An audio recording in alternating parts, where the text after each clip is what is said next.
Rasulullah SAW berpoligami selama 5 tahun. Selama itu, Rasulullah berjuang mempertaruhkan hidup dan mati demi kebenaran Islam dan kesejahteraan kaum muslimin. Ketika beliau hijrah di Madinah, bertubi-tubi dirongrong dan diincar serta berulang kali nyaris diserbu oleh musuh-musuh beliau yang hendak menghancurkan Islam dan kaum muslimin. Beliau hampir tidak pernah merasa aman dan tenang. Peperangan yang kedua lebih hebat dari peperangan yang pertama, dan peperangan yang ketiga lebih seru dari peperangan yang kedua. Demikian selanjutnya.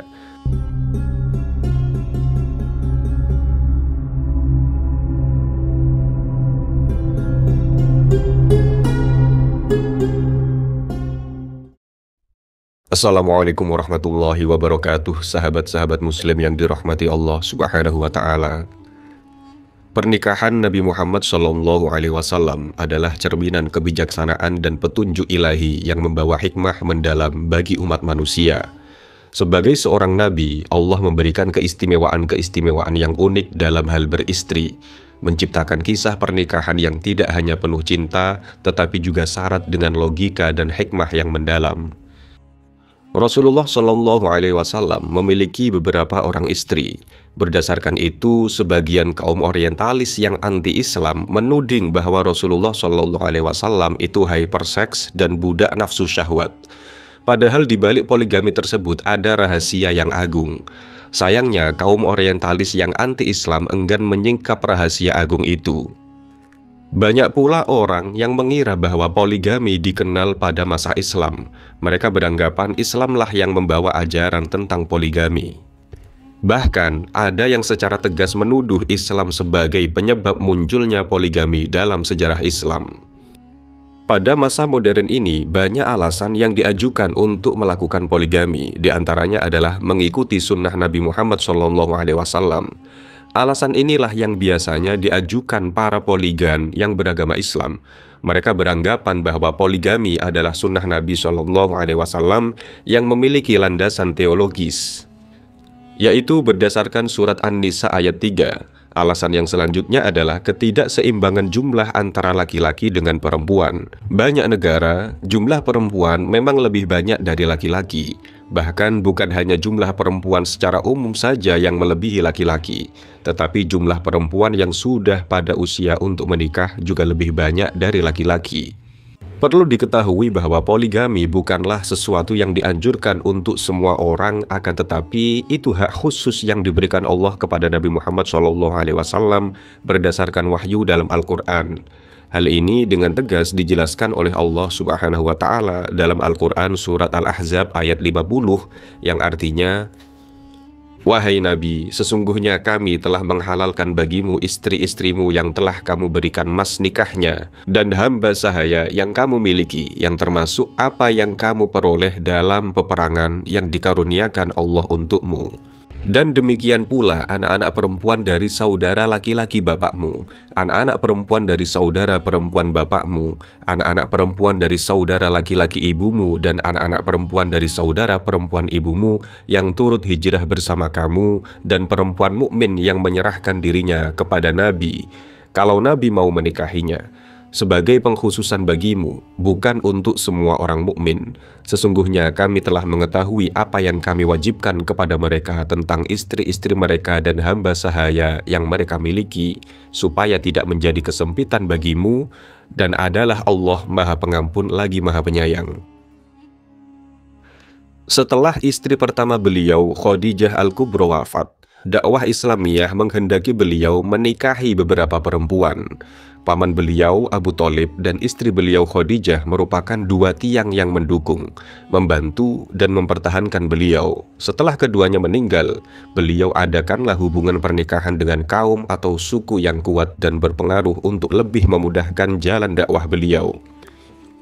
Dari sisi lain adalah karena kasih sayang beliau terhadap perempuan-perempuan janda yang ditinggalkan suami mereka, tidak ada yang membela dan melindungi mereka. Perempuan-perempuan yang dinikahi Rasulullah yaitu Siti Saudah, Aisyah, Siti Hafsah, Zainab binti Khuzaimah, Zainab binti Jahash, Ummu Salamah, Ummu Habibah, Juwairiyah, Sofiyah, dan Maimunah. Dalam masa terjadinya berbagai peperangan itulah Rasulullah SAW menikahi beberapa perempuan seperti firman Allah dalam surat An-Nisa ayat 127 yang artinya, dan mereka minta fatwa kepadamu tentang para wanita. Katakanlah, Allah memberi fatwa kepadamu tentang mereka, dan apa yang dibacakan kepadamu dalam Al-Quran juga mengfatwakan tentang para wanita yatim yang kamu tidak memberikan kepada mereka apa yang ditetapkan untuk mereka. Sedang kamu ingin menikahi mereka, dan tentang anak-anak yang masih dipandang lemah, dan Allah menyuruh kamu supaya kamu mengurus anak-anak yatim secara adil, dan kebajikan apa saja yang kamu kerjakan, maka sesungguhnya Allah adalah Maha mengetahuinya. Pendapat Maulana Muhammad Ali, ayat ini berkaitan dengan perang Uhud. Ketika itu banyak umat Islam terbunuh. Dampak yang ditimbulkan diantaranya banyak anak yatim dan janda yang terlantar. Ayat ini berhubungan dengan kemanusiaan dan keadilan terhadap anak yatim. Dengan menikahi para janda, anak-anak yatim ini akan menjadi anak mereka sendiri. Sangat jelaslah bahwa keadaan saat ini merupakan dalam rangka menyelamatkan para janda dan anak yatim. Dengan demikian, poligami diperbolehkan dalam kondisi yang tidak normal dan dalam situasi-situasi tertentu. Bisa dilihat bahwa poligami yang dilakukan oleh Rasulullah SAW memiliki beberapa sebab, diantaranya memberikan pelajaran kepada masyarakat mengenai pernikahan antar suku, menikahi janda yang ditinggal mati, pernikahan dengan janda yang dicerai, serta halalnya menikahi janda dari anak angkat, dan memberikan pelajaran moral bagi masyarakat. Pada situasi tertentu, poligami menjadi keniscayaan moral, sosial, dan budaya. Misalnya pada masa perang, khususnya ketika laki-laki terbunuh dalam jumlah yang besar, keseimbangan antar jenis kelamin menjadi sangat terguncang. Dalam situasi semacam itu, poligami menjadi suatu keharusan sosial karena hal itu dapat menyelamatkan dari anarki seksual. Seperti halnya poligami yang dilakukan oleh Rasulullah merupakan amar ma'ruf nahi mungkar. Rasulullah SAW berpoligami bukan untuk memenuhi kehendak hawa nafsu dan untuk mengenyangkan syahwatnya seperti yang dituduhkan oleh kaum orientalis. Akan tetapi untuk kepentingan dakwah ke jalan Allah, seperti pendapat Fazlur Rahman bahwa kebolehan poligami merupakan satu pengecualian karena keadaan tertentu. Sebab pada kenyataannya kebolehan itu muncul ketika terjadi perang yang mengakibatkan banyaknya anak yatim dan janda. Terkait dengan konsep poligami Rasulullah SAW sebagai strategi dakwah Islam, konsep ini menggunakan strategi dakwah sentimental, di mana strategi ini memfokuskan aspek hati dan menggerakkan perasaan serta batin objek dakwah. Strategi sentimental diterapkan Rasulullah SAW saat menghadapi kaum musyrik Makkah. Strategi ini sesuai untuk objek dakwah yang terpinggirkan dan dianggap lemah, seperti kaum perempuan, orang yang masih awam, orang-orang miskin, dan anak-anak yatim. Dalam strategi sentimental ditekankan aspek kemanusiaan, semacam kebersamaan, perhatian kepada fakir miskin, kasih sayang kepada anak yatim, dan lain sebagainya. Dengan strategi sentimental, kaum lemah merasa dihargai dan merasa dihormati. Dakwah Rasulullah memiliki dua sifat, yaitu dakwah yang bersifat pengembangan dan dakwah yang bersifat pembinaan. Dakwah yang bersifat pengembangan terlihat pada usaha Rasulullah untuk mengislamkan para pemuka yang memusuhi Islam, salah satunya kaum Yahudi yang merupakan keluarga dari Siti Juwairiyah. Oleh sebab itu, Rasulullah menikahi Siti Juwairiyah. Sedangkan dakwah Rasulullah yang bersifat pembinaan seperti usaha Rasulullah dalam mempertahankan keislaman para janda supaya tidak berpaling dari Islam. Sebagaimana usaha Rasulullah menikahi Sofiyah binti Huyai yang awalnya menjadi tawanan pasukan Islam. Rasulullah SAW berpoligami bukan tanpa suatu alasan. Salah satu alasan Rasulullah berpoligami yaitu untuk mengislamkan para pemuka yang memusuhi Islam, memerdekakan budak, dan melindungi anak yatim. Usaha beliau menikahi para perempuan merupakan beberapa sebab keberhasilan beliau dalam berdakwah, sehingga sendi-sendi Islam menjadi kuat dan tiang-tiangnya menjadi kokoh. Bahkan istri-istri Rasulullah diperlukan karena berdakwah menghendaki kepada banyak tenaga untuk menyampaikan, supaya tersiar luas kepada orang banyak. Akan jelaslah oleh orang-orang yang adil dan sadar kebesaran Nabi yang amin ini dan dalam tinjauannya, serta lemah lembut dan kasih sayangnya terhadap orang mukmin laki-laki dan perempuan. Kejadian yang terasa aneh bagi alam pikiran modern itu sesungguhnya tidak tepat jika dijadikan sasaran kritik. Bagaimana orang akan mengkritik masalah itu kalau ia mengerti bahwa faktor yang mendorong beliau berpoligami adalah rasa kasih sayang dan ingin membebaskan para perempuan yang dijadikan budak untuk memeluk Islam, bukan atas dorongan nafsu ingin hidup bersenang-senang. Rasulullah SAW berpoligami selama 5 tahun. Selama itu Rasulullah berjuang mempertaruhkan hidup dan mati demi kebenaran Islam dan kesejahteraan kaum muslimin. Ketika beliau hijrah di Madinah, bertubi-tubi dirongrong dan diincar serta berulang kali nyaris diserbu oleh musuh-musuh beliau yang hendak menghancurkan Islam dan kaum muslimin. Beliau hampir tidak pernah merasa aman dan tenang. Peperangan yang kedua lebih hebat dari peperangan yang pertama, dan peperangan yang ketiga lebih seru dari peperangan yang kedua. Demikian selanjutnya. Rasulullah SAW mempunyai tujuan yang lebih tinggi, yaitu masing-masing istri beliau menjadi juru dakwah bagi Islam dan merupakan guru yang memberikan pelajaran dan fatwa kepada manusia, terutama kepada para perempuan dalam urusan agama.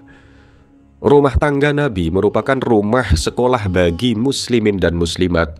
Di sana mereka mendapat pendidikan dan pengajaran serta penjelasan-penjelasan tentang yang halal dan yang haram dan lain-lain yang bersangkutan dengan urusan agama. Rumah tangga beliau terbuka bagi orang-orang yang hendak bertanya, laki-laki, perempuan dari kaum kerabat istri beliau. Istri-istri Rasulullah semua adalah pendidik, guru, pendamai, dan pemberi fatwa kepada perempuan-perempuan Islam dan kepada laki-laki dalam hal urusan keperempuanan, hukum-hukum syara, dan adab sopan santun berumah tangga. Mereka adalah panutan yang baik dalam amal kebajikan dan tolong-menolong, sebagaimana Rasulullah SAW adalah contoh teladan yang utama tentang ketinggian budi pekerti dan kemanisan pergaulan dengan istri-istri beliau. Nabi SAW mempergauli istri-istrinya dengan baik dan beliau bersikap adil terhadap mereka, serta beliau mengajarkan kepada istri-istrinya hukum-hukum agama yang khusus untuk perempuan. Siasat Nabi menikahi beberapa perempuan adalah siasat yang tepat dan benar sesuai dengan kehendak masa dan tempat untuk dakwah Islamiyah. Untuk kemulusan jalannya bagi dakwah Islam, maka Nabi mengadakan ikatan pernikahan dengan perempuan dari suku-suku yang memusuhi Islam dengan tujuan melancarkan dakwah Islam dan mendamaikan perselisihan. Kalau dicari latar belakang pernikahan Nabi SAW dengan istri-istrinya, niscaya akan dapat ditemui hikmah yang hendak beliau capai dari masing-masing pernikahannya dengan istrinya. Jadi bukan karena syahwat, bukan karena mencari kelezatan, bukan karena cinta dunia, tetapi karena hikmah-hikmah dan kemaslahatan-kemaslahatan serta untuk mengikat manusia dengan agama Islam. Lebih-lebih karena ikatan keluarga melalui pernikahan dan ikatan kesukuan atau kebangsaan itu mempunyai nilai yang sangat besar dan mempunyai pengaruh sangat mendalam di negara-negara Arab. Karena itu, Rasulullah SAW menghimpun mereka dan menjadikan mereka bangga terhadap Islam dan mengikat mereka dengan agama Islam, serta memecahkan problem-problem kemasyarakatan dan kemanusiaan melalui pernikahan. Di samping itu, tujuan beliau menikahi istri-istrinya supaya mereka menjadi ibu-ibu kaum mukmin dan menjadi guru umat dalam masalah keluarga dan perempuan sepeninggal beliau. Mereka diharapkan nantinya dapat meriwayatkan kehidupan rumah tangga beliau kepada manusia, hingga mengenai masalah yang paling khusus, sebab tidak ada satupun sebab aspek kehidupan beliau yang harus dirahasiakan dari banyak orang. Jadi, siasat Nabi menikahi beberapa perempuan merupakan siasat yang tepat dan benar sesuai dengan kehendak masa dan tempat untuk dakwah Islamiyah. Nabi Muhammad SAW menikah dengan 9 wanita. Ada beberapa pelajaran yang dapat kita petik dari poligami beliau ini. Pertama, beliau tidak menikahi wanita-wanita yang masih gadis, padahal beliau mampu untuk melakukannya. Gadis yang beliau nikahi hanya 1 orang saja, yakni Aisyah. Sebagian istri beliau adalah janda-janda yang telah memiliki anak, seperti Ummu Salamah, Khadijah, yang lain adalah janda seperti Hafsah, Zainab, dan lain-lain. Tujuan beliau menikahi Ummahatul Mukminin tersebut bukan untuk mencari kepuasan. Kalau tujuannya mencari kepuasan, pastilah beliau menikahi para gadis. Allah Subhanahu wa Ta'ala memerintahkan beliau menikahi banyak wanita agar sunnah-sunnah yang tidak tampak kecuali di rumah bisa diriwayatkan secara utuh. Istri-istri beliau berperan dalam meriwayatkan sunnah-sunnah beliau saat di rumah, dan para sahabat meriwayatkan sunnah-sunnah beliau ketika di luar rumah. Seandainya beliau hanya beristrikan 4 wanita, 2 atau 1 saja, maka sunnah-sunnah beliau di rumah hanya disandarkan pada orang yang sangat sedikit. Sehingga Allah perintahkan beliau untuk menikahi 9 perempuan agar riwayat-riwayat tersebut disandarkan kepada orang yang banyak, sehingga menguatkan riwayat tersebut. Tujuan lainnya adalah mendudukkan hati kabilah-kabilah besar agar mereka memeluk Islam, seperti pernikahan beliau dengan Sofiyah binti Huyai bin Akhtab radhiyallahu anha. Kemudian masuklah segolongan orang Yahudi ke dalam Islam. Demikian juga pernikahan beliau dengan Zainab binti Jahash radhiyallahu anha yang menjadikan kabilah dari Zainab ini masuk Islam. Juga pernikahan beliau dengan anak Abu Bakar dan Omar, yakni Aisyah dan Hafsah radhiyallahu anhum, sehingga hubungan beliau semakin dekat dengan 2 sahabatnya ini layaknya menteri-menteri beliau. Jadi, Allah memerintahkan beliau menikahi banyak wanita, memiliki hikmah dan pelajaran yang sangat banyak. Baik hikmah tersebut kita ketahui atau hikmah itu Allah simpan dalam ilmunya saja. Dan hal ini termasuk kekhususan bagi beliau Shallallahu Alaihi Wasallam. Berikut ini adalah nama-nama Ummahatul Mukminin menurut kronologi pernikahan mereka dengan Rasulullah Shallallahu Alaihi Wasallam. Yang pertama ada Khadijah binti Khuwailid radhiyallahu anha. Statusnya ketika menikah adalah janda karena ditinggal wafat oleh 2 suami terdahulu, yaitu Abi Haleh At-Tamimi dan Otik Al-Ma'zumi. Periode pernikahannya adalah tahun 595 Masehi di Mekah ketika usia Rasulullah SAW 25 tahun dan Khadijah 40 tahun. Dari pernikahannya dengan Khadijah, Rasulullah SAW memiliki sejumlah anak laki-laki dan perempuan. Akan tetapi semua anak laki-laki beliau, yakni Qasim dan Abdullah, meninggal. Sedangkan yang anak-anak perempuan beliau adalah Zainab, Ruqayyah, Ummu Kulsum, dan Fatimah. Khadijah radhiyallahu anha adalah orang pertama yang mengakui kerasulan suaminya. Rasulullah SAW tidak menikah dengan wanita lain selama Khadijah masih hidup. Khadijah adalah istri yang paling dicintai Rasulullah SAW, dan ini merupakanlah fakta yang sangat penting. Lalu yang kedua ada Saudah binti Zam'ah.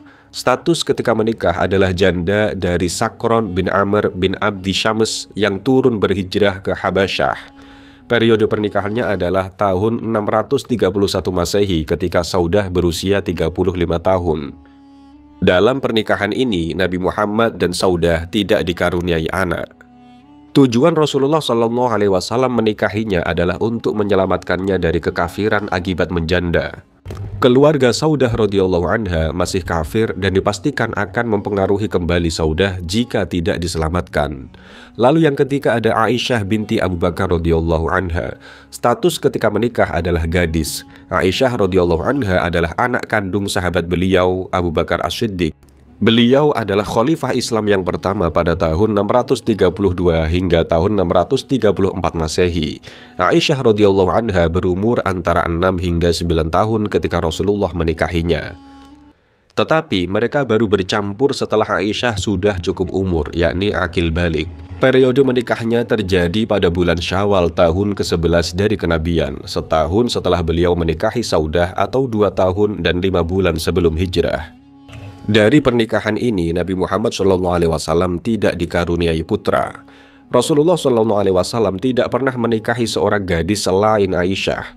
Tujuan Rasulullah SAW menikahinya adalah untuk mendekatkan hubungan dengan keluarga Abu Bakar yang merupakan sahabat utama Rasulullah SAW dan merupakan khalifah pertama setelah Rasulullah SAW meninggal.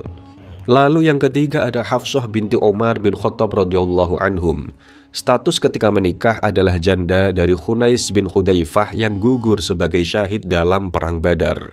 Periode pernikahannya adalah tidak lama setelah Perang Badar usai, tahun ketiga Hijriah. Dari pernikahan ini Nabi Muhammad juga tidak dikaruniai anak. Fakta penting dari pernikahan ini adalah Rasulullah SAW menikahinya untuk menghormati ayah Hafsah. yaitu Umar bin Khattab radhiyallahu anhu yang kelak menjadi khalifah kedua setelah Rasulullah Shallallahu Alaihi Wasallam meninggal.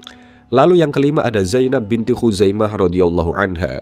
Status ketika menikah adalah janda dari Abdullah bin Jahas yang gugur sebagai syahid di perang Uhud. Periode pernikahannya adalah tahun keempat Hijriyah. Dari pernikahan ini Nabi Muhammad juga tidak dikaruniai putra. Zainab radhiyallahu anha meninggal dunia 2 atau 3 bulan setelah menikah dengan Rasulullah Shallallahu Alaihi Wasallam.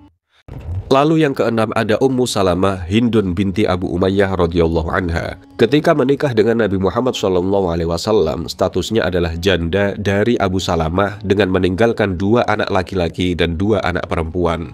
Periode pernikahan itu terjadi pada bulan Syawal tahun keempat Hijriyah. Dalam pernikahan ini juga tidak dikaruniai putra. Rasulullah SAW menikahinya dengan tujuan menjaga keluarga dan anak-anak Ummu Salamah.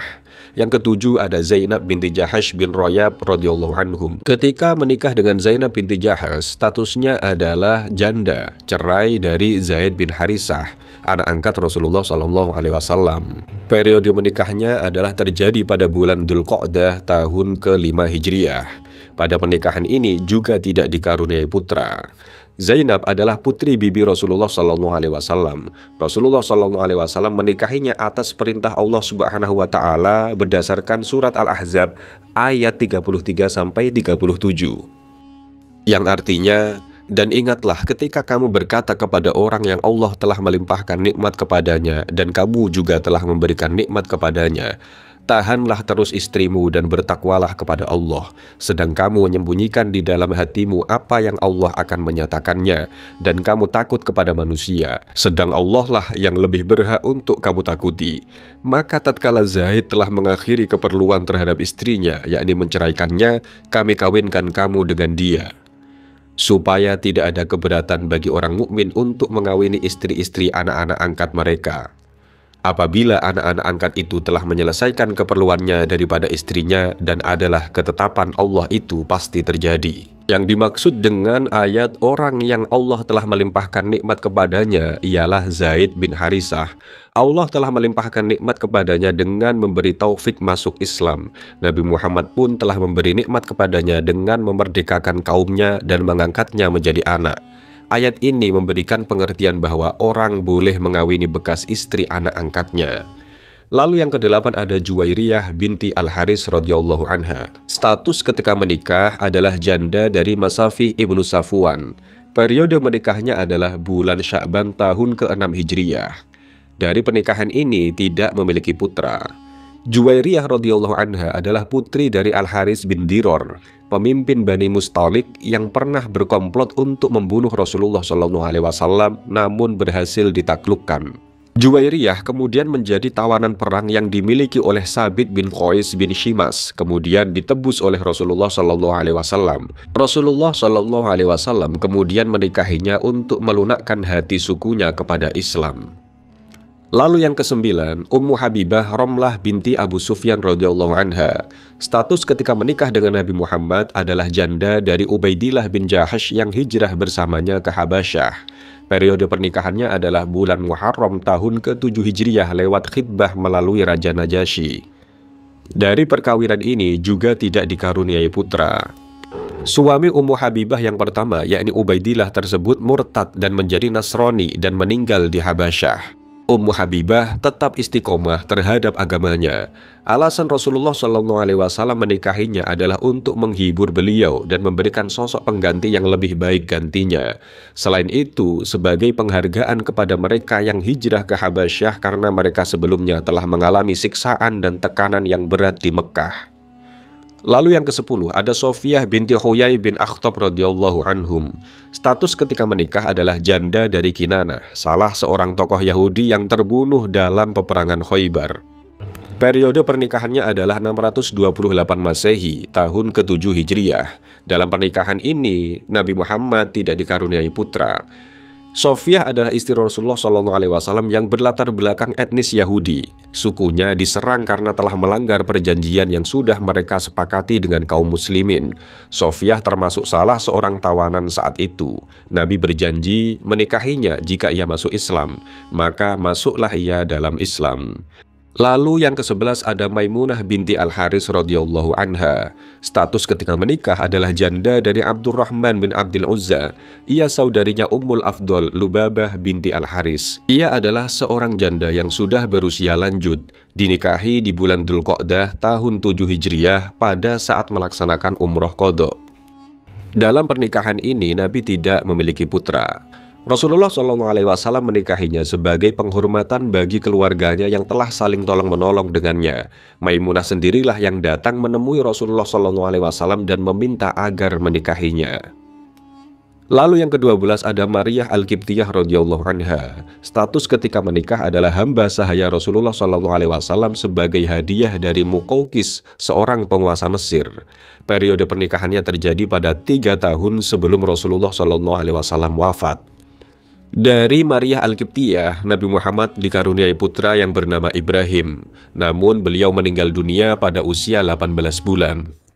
Dari kesemua wanita yang dinikahi Rasulullah SAW, tak satu pun dari mereka yang melahirkan anak hasil perkawinan mereka dengan Rasulullah SAW, kecuali Khadijatul Kubro, seperti yang disebutkan. Namun Rasulullah SAW pernah memiliki anak laki-laki selain dari Khadijah, yaitu dari seorang hamba sahaya wanita yang bernama Maryah Al-Qibtiyah, yang merupakan hadiah dari Muqawqis, seorang pembesar Mesir. Anak itu bernama Ibrahim, namun akhirnya meninggal saat ia masih kecil. Alhamdulillahirrabbilalamin, sahabat-sahabat muslim yang dirahmati Allah subhanahu wa ta'ala. Demikianlah sekelumit data singkat para istri Rasulullah SAW yang mulia dan luar biasa. Secara khusus Rasulullah SAW diizinkan mengawini mereka, sedangkan jumlah batas maksimal poligami adalah 4 orang. Dari kesemuanya itu, umumnya Rasulullah SAW menikahi mereka karena pertimbangan kemanusiaan dan kelancaran urusan dakwah. Jelaslah bahwa Rasulullah SAW memiliki alasan yang kuat dalam setiap pernikahannya. Semua dilandasi atas kecintaan pada Allah Subhanahu wa Ta'ala dan umatnya terhadap beliau. Dan semoga kita semua terbebas dari pikiran-pikiran buruk dan hasutan kaum kafir mengenai beliau. Sekian dari kami, apabila banyak kesalahan mohon maaf yang sebesar-besarnya. Al-haqqu min rabbika fala takunanna minal mumtarin. Wassalamualaikum warahmatullahi wabarakatuh.